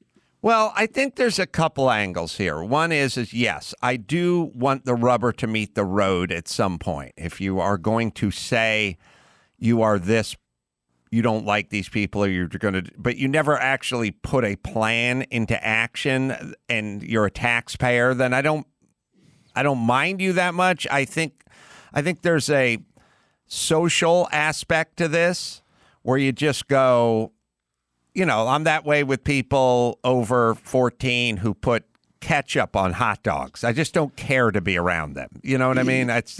You've crossed the line. I'll go over here with I'll hang out with the racist. Thank you. You hang around with the folks that put ketchup on hot dogs past the age of 14. It's not the same thing. It's worse. I didn't realize that. The ketchup is worse. Well, for me, yes. And then there's situations like, it's like there's people who love a certain kind of music that you probably hate. And there's people that have 6 chihuahuas or whatever. And you're like, I hate chihuahuas. Like, I probably wouldn't want to hang out with that person. So there's kind of a social, like, hey, if this guy is anti-Semitic, and he never does anything about it, but he's just anti-Semitic, I wouldn't want to work with him. I wouldn't want to hang out with him. But he loves putting it out there. I know. Yes. Sorry. I'm with you philosophically in the obvious difference between someone who just has racist thoughts or is a racist in their mind and someone who drags someone behind a truck. There's an obvious difference there. But Chris, can you please just Google the simple just definition of racism? The definition is someone who believes that the one race is superior to another, or believes that or feels prejudice. You don't have to drag someone behind a truck to be a racist. Mel Gibson is a really good example of someone who's, well, maybe he's anti-Semitic, maybe he's racist, maybe he's both. He's the perfect piece of shit. Oh, you heard the hot tub tapes. I think he's pretty racist. Right. But it can exist in your mind. But if you're a racist, if you believe that one race is superior to another or some version of that, you're fucking racist. Yeah, I agree. But you say you need evidence, you need arson, you need a burnt down building. No, but I'm not interested in thoughts as much as I'm interested in actions. So it doesn't move the needle as much. Well, it's just, you know what I mean. Look, obviously there's also this aspect of it too. Are you convincing other people to think like you who may commit actions? Now, that's another side to this whole thing, or a slippery slope side of the whole thing. So far, there's a new doc on Netflix. It wasn't a great way to unwind at the end of the day, so we didn't watch it, but I think it's called Rage, and it's about the alt-right. And, there's a lot of guys that are pretty outspoken. So far, haven't seen Mel being the guest speaker at any of these rallies. So, we'll see if that ever comes up. Well, I'll get rid of racist, so we'll get back to good old-fashioned pedophile.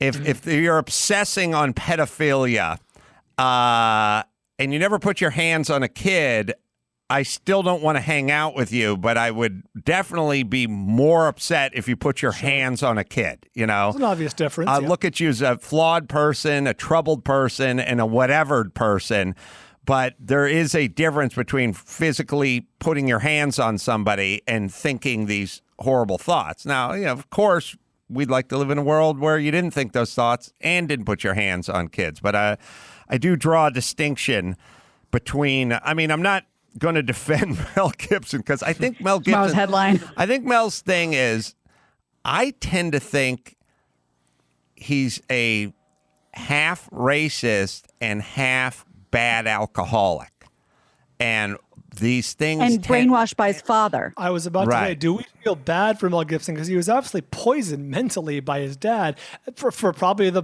majority of his life. But when he's on the side of the PCH after slamming a bunch of drinks at Moon Shadows and calling his female cop monkey nipples or whatever he's doing, or he's with Winona Ryder at a Hollywood party, or he's in a hot tub screaming into a phone, he's definitely loaded, right? It would seem so. I think he was getting a DUI in Malibu. So I think, or the Winona Ryder party, this is drunken Mel Gibson making those comments. I think he's half racist and half alcoholic.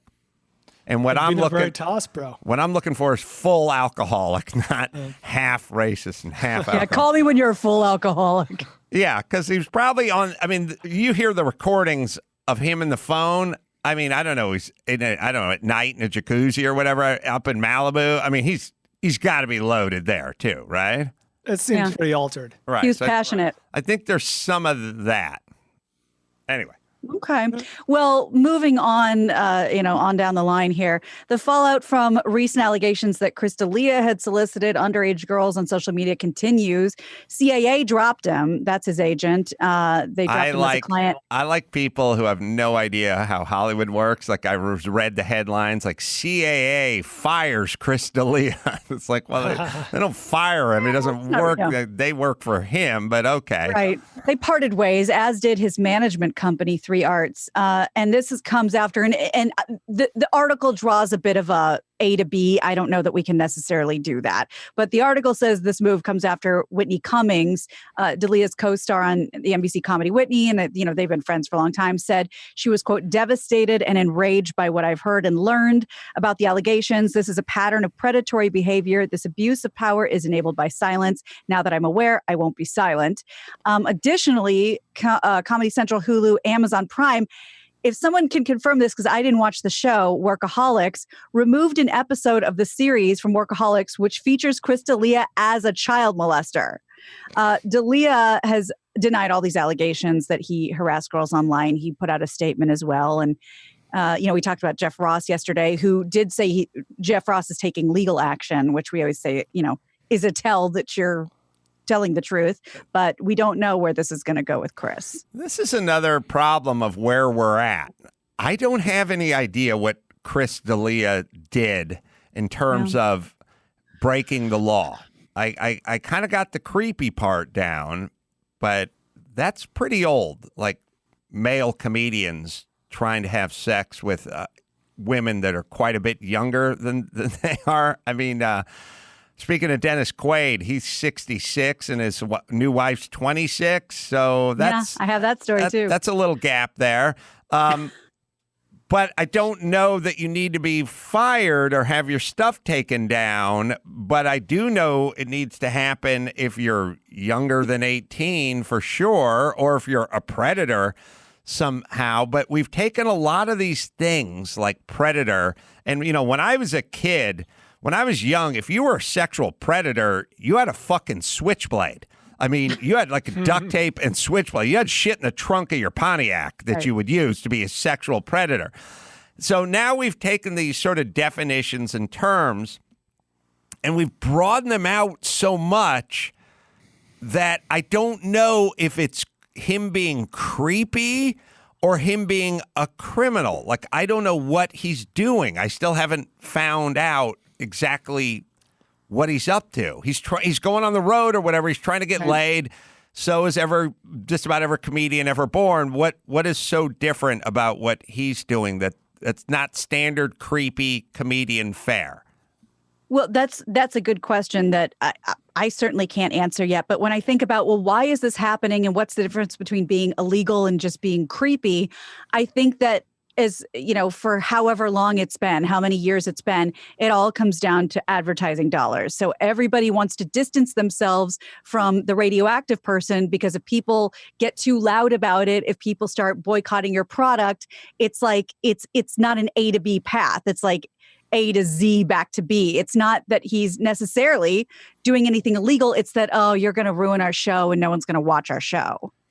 Yeah, and we're in a kind of a scary time, which is you go, what did Chris D'Elia do? And the answer is, I don't know, but I've heard about it for 2 weeks, so he's out. It's like, must be something. Okay, but we're just talking about it, but I don't know what's actually going on. I don't who is coming forward and saying, it was my 16th birthday and I went to see a show in Denver, and after the show, he plied me with alcohol. Like, I'm curious. I'm open to it, but I don't know that creepy is enough to get you. I guess it's enough to get you canceled now, but yes. I don't know the ins and outs of the whole case, but even the text exchanges that we read here on the show were of the nature of like, how old are you? I'm 16. Oh, sorry, too young, right? Wasn't that? Yeah, one girl tweeted that her friend had sex with him when she was a teenager, but there's not a lot of direct, like, it was me and I was 14. There does. Yeah. Right. There does seem to be a lot of secondhand information. You know what else? Yeah. Well, it's kind of reminding me of so you send Chris D'Elia a thing and he goes, how old are you? And you go 17. And then he goes, I'd like to, but you're too young for me. That means he didn't do it. Like he answered. Right. And he said, it's your example. It's creepy, but it's not illegal. I had Chris grab the Dennis Prager defense of Kimmel, and the thing that Kimmel was getting slammed for the other day too is like Megan Fox, like, I was 15, I was in a bikini, and Jimmy gave an appropriate response, and again, I just grabbed this clip because we were talking about it yesterday, and as I've said, Dennis isn't a fan of Jimmy, but he's intellectually honest, and he's going to defend him on his syndicated radio show. We cut together a minute 30 and we'll listen. But listen to what Jimmy says. Why is Jimmy being dragged out to the woodshed? Here we go. Jimmy Kimmel is in trouble now for this. And this is Megan Fox on his show, the actress, 2009. I had just turned 15 and I was an extra in Bad Boys 2. Really? And yeah, they were shooting this club scene. And they brought me in, and I was wearing a Stars knee and a cowboy hat and like 6-inch heels.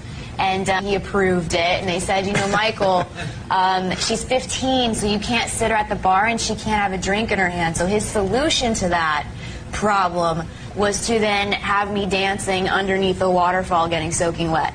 And that's perfectly at wholesome. 15. I was in 10th grade. So that's sort of a microcosm of how Bay's mind works. Well, that's really a microcosm of how all our minds work. But some of us have the decency to repress those thoughts and pretend that they don't exist. So he has been skewered for that. I thought this is a girl in a bikini and 6-inch high heels under a waterfall dancing.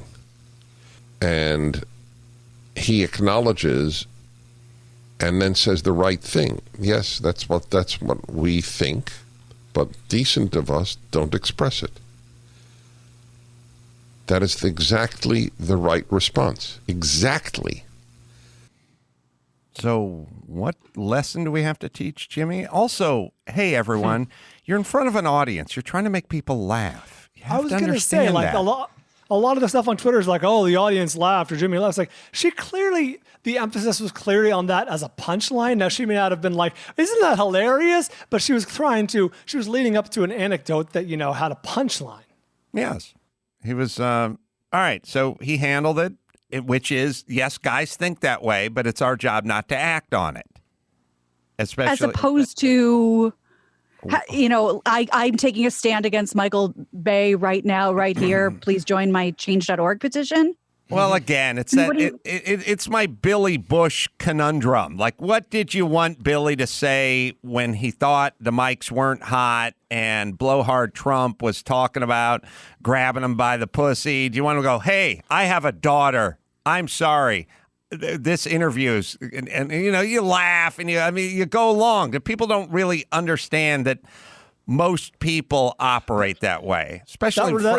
Yes, go ahead. Sorry, that reaction would have been inappropriate because Megan Fox was telling the story where she was the victim. You know what I mean? Where she was the one being objectified.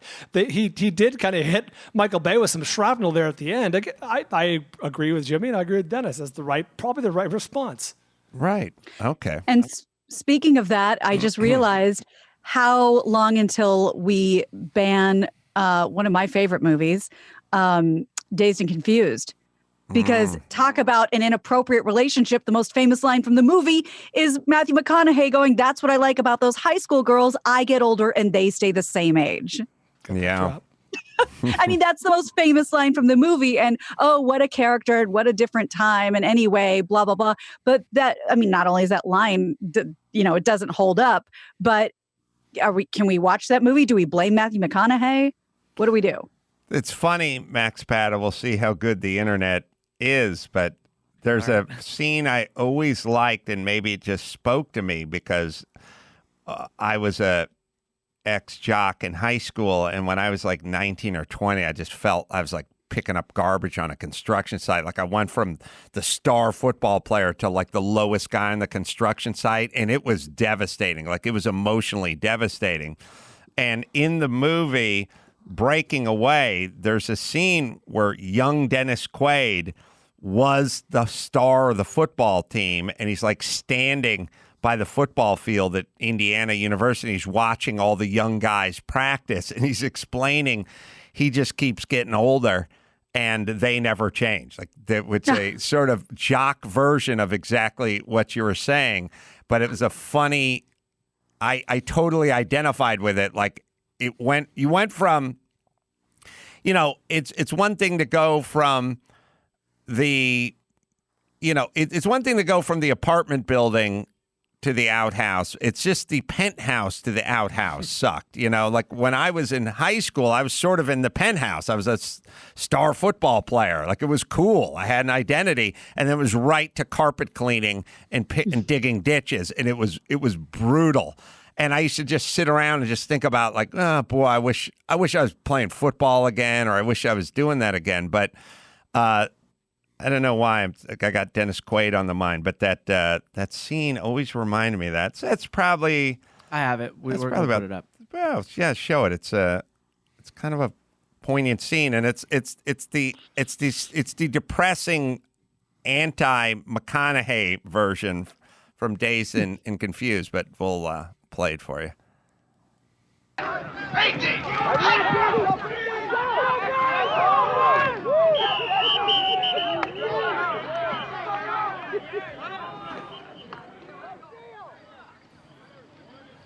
You know, I used to think I was a really great quarterback in high school.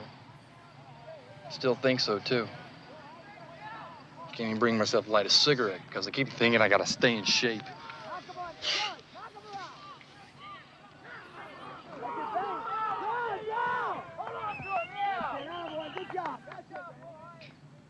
You know what really gets me, though? I mean, here I am, I gotta live in this stinking town, and I gotta read in the newspapers about some hotshot kid, new star of the college team. Every year is gonna be a new one.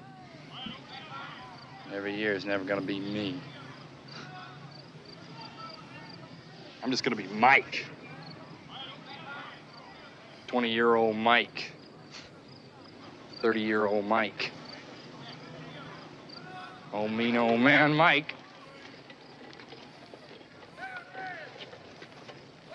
These college kids out here, they're never gonna get old. They're out of shape. Because new ones come along every year. They're gonna keep calling us cutters. All right. His wife. Same sentiment. His wife was born 26 years after he shot that scene. Yeah, but same sort of super depressing thought I had when I watched that scene. And Kelly from Bad News Bears is in it. I was gonna say Jackie Earle Haley in the foreground. Another movie that needs to be buried in a landfill and never see the light of daylight again, from that one scene where they introduce, I believe, Tatum O'Neal. Oh. Do you know what I'm talking about? Bad News Bears. Unsavory language. Yes. Unsavory language coming out of a kid's mouth. Oh, there's a lot of N-bombs. Yeah. Mm-hmm. Yes, sir. Well, moving right along, Brooklyn Nine-Nine star Terry Crews has announced that the NBC show is scrapping its first 4 episodes of its 8th season and starting completely over again to reflect the current social climate amid all the things that are going on. Crews told Access Hollywood, quote, "We talked about what's happening in this country and we talked about the shift of consciousness going on. They had 4 episodes all ready to go and they just threw them in the trash. It's like, we have to start over. We've had a lot of somber talks and very deep conversations. Through this, we hope to bring something that will truly be groundbreaking this year." So I don't know what they had on the schedule, but it went in the trash. I don't know. You know, we're Tina Fey's getting rid of episodes from 10 years ago. Yeah. Now Brooklyn Nine-Nine is pre-scrapping. Like, we're getting rid of stuff before it gets out. I don't know. It feels, look, the statues or the films or the aforementioned from other podcasts, Gone with the Wind and all that kind of stuff. I don't know. Going after the art, going after the movies, going after the episodes, we're straying into a kind of a dangerous area here. Mm-hmm. Yes, Brian. I agree with you as it pertains to all those previous established, already released things where we're taking a eraser to history. But in the sense that I don't watch Brooklyn Nine-Nine, but it's about cops, and in a sense that it's now and it's current, and it might be just tonally off. I can kind of see it. I get what they're doing. I mean, contemporary. There's probably a few scenes or a few themes where they went, oh, now how does this look? How does this look now? And there's probably that. Like, I think I would bet, knowing how expensive it is to shoot an episode, if you had just a funny episode or a good episode, you might keep it. But if you had an episode that involved a cop in a scuffle or a black man or a subject matter or something, that you would definitely have to preemptively erase. All right, let me hit JB Weld here. DIY projects. You want to get through a few of those? You want to save some money? Avoid paying the repairman? Good. We don't want the repairman in the house these days. Big or small repairs, home or garage, ordinary household glue. Well, it starts with the word ordinary. You don't want that. We need stronger and we need better. Proud to have JB Weld as a sponsor. They're great. I know the owner. Pros and DIYers trust JB Weld for over 50 years. Proudly made in America. Yeah, I was at SEMA in Vegas. I wandered into the JB Weld booth because that's the way I roll. Started talking to the guy. Said, they're up and running, man. I said, I love your product. And next thing you know, here they are on the show. Put it in your toolbox or your kitchen drawer, your craft room. Good for metal, wood, plastic, and more. Don't glue it. JB Weld it. It's available at jbweld.com, Home Depot, Lowe's, AutoZone, Advanced Auto Parts, O'Reilly, Walmart, Amazon, Michaels, and more. JB Weld, man. All right, what else you got, Gina Grad? Well, just I know that it feels like we're beating a dead horse here, but this is what is in the news. So before we move on to a new subject, your beloved Fortnite, Adam, I know you play a lot of it, though the family hates that about you. Cops have been banished from Fortnite as calls to defund the police department gain momentum across the country. All police vehicles have been removed from the video game. A source tells the Wall Street Journal that Epic Games, that's who makes it, didn't intend to issue a political statement. They said, I just think it's us being sensitive about the issues many people in the audience are dealing with. The move doesn't affect gameplay since the cars aren't operable and are in the game basically as scenery and they're being taken out. Well, it's sort of my feeling about when you try to shoot something and they'd go, you shoot something on a sitcom pilot or something, and you'll go, all right, in this scene on the construction site, like this guy's smoking. And they'd go, no, we don't want smoking. And then you go, well, here's my point. Will you admit the existence of smokers? Right. And if the answer is yes, then why can't one of the guys with no dialogue be smoking on this construction site? And it's like, it exists. What I mean is in this world, there's cop cars. Evidently, you inhabited this world with cop cars because cop cars exist and they're there. And so then it becomes sort of distracting when you never see a cop car because we live in a world, and I don't know how insane the Fortnite world is. I've seen my son play it a bunch of times. It doesn't do anything, obviously, but also admitting cops exist isn't really the problem. It's bad cops, is last I checked. Also, I don't know, but murders are going up in a lot of cities. There's a lot of fucking chaos out there, and this notion of just stand down and let the people handle it. I don't know if that's a great plan for this particular society we've crafted. I kind of like the cops, but we'll figure it out. Either way, it in places where they've basically told the cops stay in your car or get out of the way or keep a low profile. Turns out there's more murders and more criminal behavior as of course it would be. Yep. They're more look, people are kind of, as I told you, on the day of 9/11, I sped on the freeway like I've never sped before, and I don't think I was alone in that thought. I think I had this thought, as many motorists did, which is we're on high tactical alert right now. This is going to be the one day of the year there is going to be no chicken shit tickets. There's no LAPD guy sitting behind a billboard with a radar gun, and on this day, he's on his way to LAX or whatever, downtown, or they're having a meeting or whatever it is, and I just sped. All right, I broke the law because I anticipated less enforcement of that law. So whatever it is you're doing, now all I did was speed. But if your thing is, busting stuff or busting people in the head, I'm guessing there's going to be more of that when there's less cops. Well, and you think about how scared the business owners were in LA, at least who called into, the Conway show or, whatever, when I heard about it on the radio, people saying, for the first time in history, it was very jarring to them, calling the cops saying, people are breaking into my store. Please come, please come. And hearing on the other end of the line, there's nobody coming. Right. Very, very disturbing, very jarring. Agreed. All right. Yeah. Well, moving on, we run the full range of topics in terms of coronavirus. Firstly, coronavirus hospitalizations in Arizona and Texas have hit record numbers as cases continue to surge in states in the South and in the West. Overwhelming medical professionals, that's according to NBC News. Texas seeing a big spike in hospitalizations as well.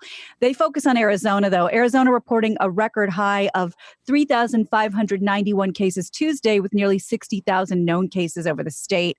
Also I'm going to be in Tempe coming up on the 3rd and the 4th. Yes, Come on sir. down. Mary. Yeah. 84% of intensive care unit beds in use.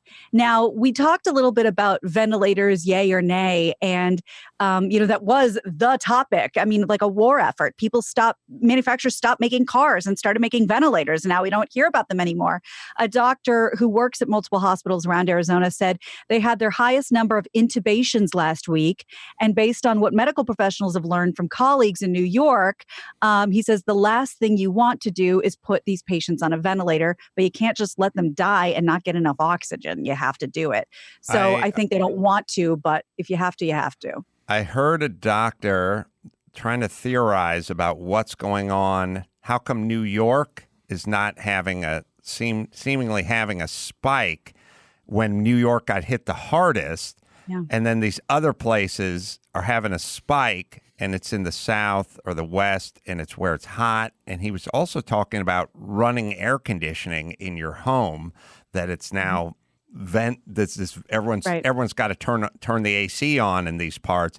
I don't know. I don't think they know, but it's strange that it's these regions. We used to think the heat was a good thing. And the humidity. It's all hot there.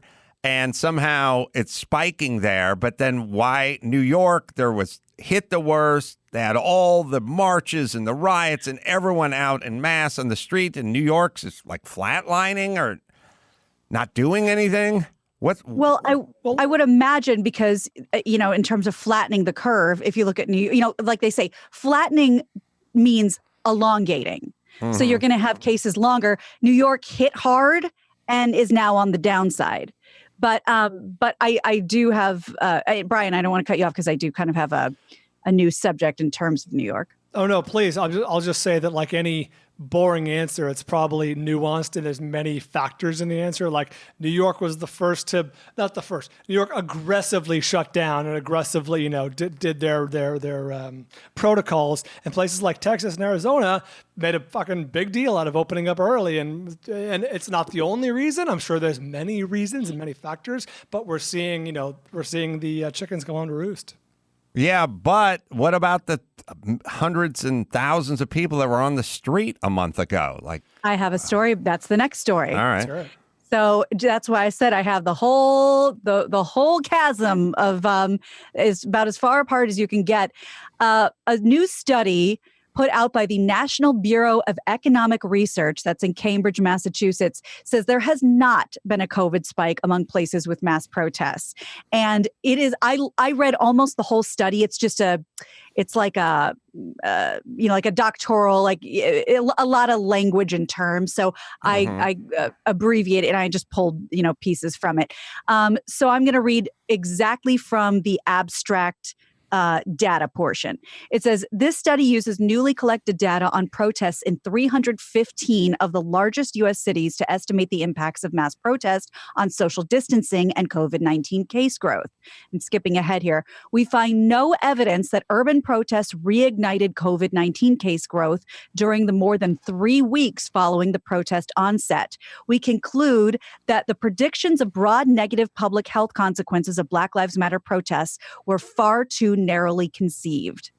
So we are really all over the place. And again, like you said, with the air conditioners, the only thing that jumps out, one's outside, most are inside. When people are getting these cases at home. Sorry, not to interrupt. Your precious beach, your beloved beach, that's the safest place to be. If you're outdoors, it's much. The evidence is trickling in. Being outdoors is much better than being indoors. And not just being outdoors. The beach has an onshore wind. So it's not like stagnant air, sitting around in some sort of a basin like we have in the valley. The air is very much circulating at the beach. It does seem like the safest place to be.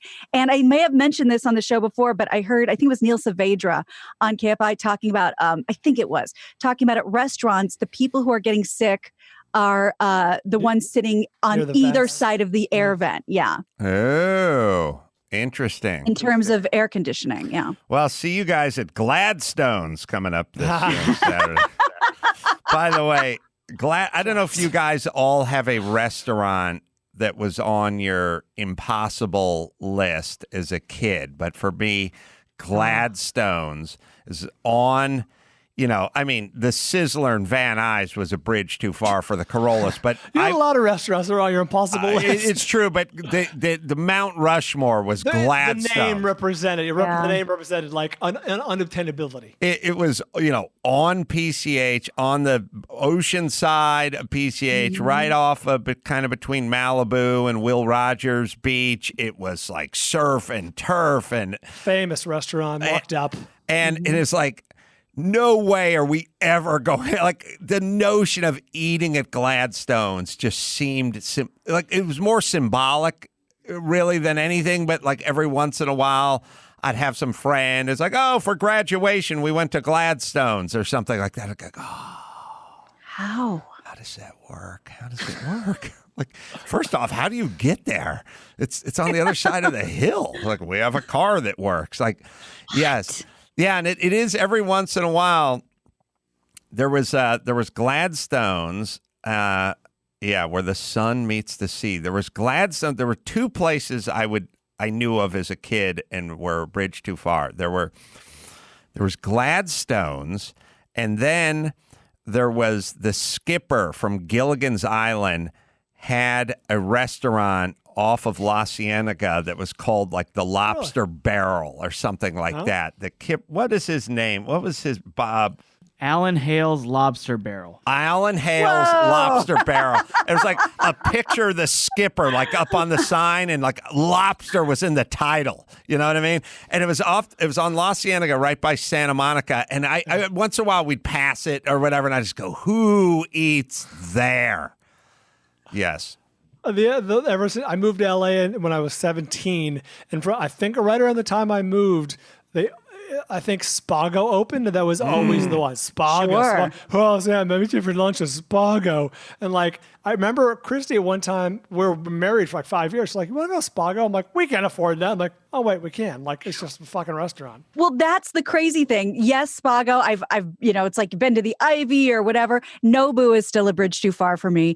But even when it comes to money, it's not about that. In an Adam Carolla, no self-esteem way, I'm not good enough for a fancy restaurant. Or I'll get a takeout. I'll eat it in my living room. I'm not good enough to sit there. I literally, Nobu on PCH, like Nobu and Malibu opened up. And I said to Matt, the porcelain punisher, I was like, can you get a reservation there? Like at 5? It's like, nope. It's like, can you get one at 3? Nope. It's like, when's the first one that, middle of August is like their first. Yeah. Their first open. A doctor's appointment. Yeah, and then you have to sit on someone's lap. Yeah. Christy and I walked in and sat at the sushi bar one night. Oh. Just walked right in. Nice. So great. All right, let me hit Tommy John. Find me Alan Hale's Lobster Barrel, Maxipat. It's going to make me laugh. Yeah, we have a picture of it right here. And then it doesn't seem upscale. Skipper, Alan. No, but that's the whole thing. Like, it didn't need to be upscale. It's got the word lobster in it, so that's already, forget that. And it's got steak under the word lobster. And it's a famous actor. And someone's famous. With his visage. Like Kenny Rogers Roasters. Right, and it doesn't have, it's just, there were certain markers, like there were certain restaurants that didn't have a lot of windows, like, I think it was like Chadney's or something. Like the one Johnny Carson used to always go to after he did the Tonight Show. Was it Chadney's or Chasen's or something? Yeah, the Mateos on Westwood had no windows. It was just a big, columns. Been there. Right. There was something about that just made it expensive. We needed cafeteria-sized glass on the front of everything. This was, what was that? Across the street, Chasen's, Chadney's, or something like that, but it's where Johnny Carson would evidently go and have a few pops.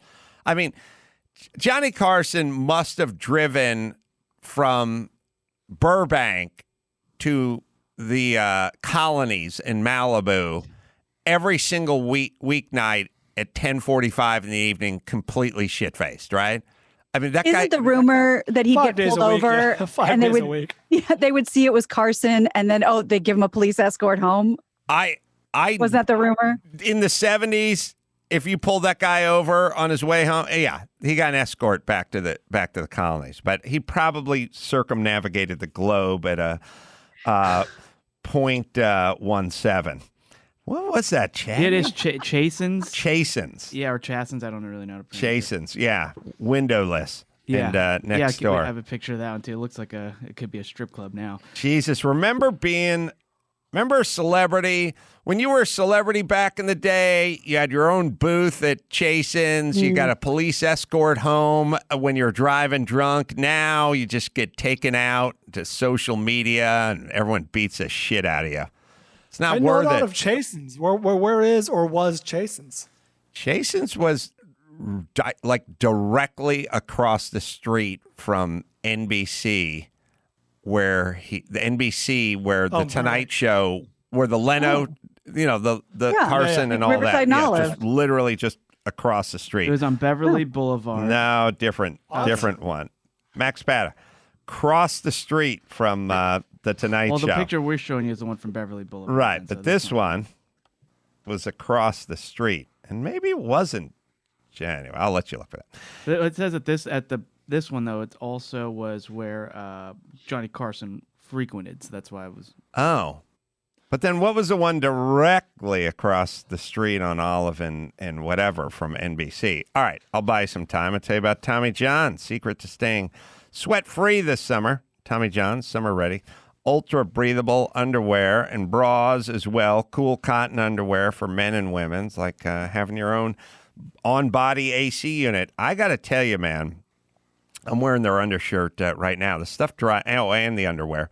Stuff dries so fast. And yes, every night about 9 o'clock, I hit the rowing machine for a half hour.